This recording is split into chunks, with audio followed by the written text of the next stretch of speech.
Welcome to Samba Samba. Enjoy the video. In this video, I will show how to find Coinbase wallet address on App Easy Guide.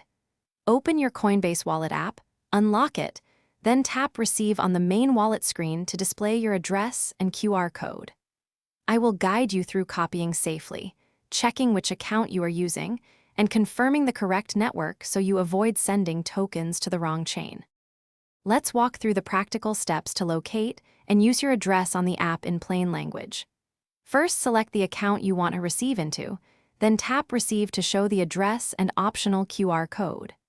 I explain how to copy the address, check the network, and label accounts for future use so you avoid common mistakes when people send you crypto from exchanges or other wallets.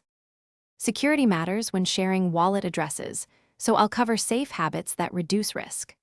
Always paste and verify addresses and perform a small test transfer before sending large sums.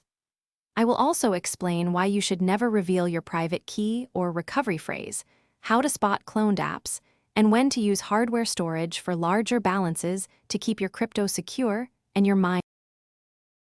Thanks for watching. Consider subscribing if we helped you.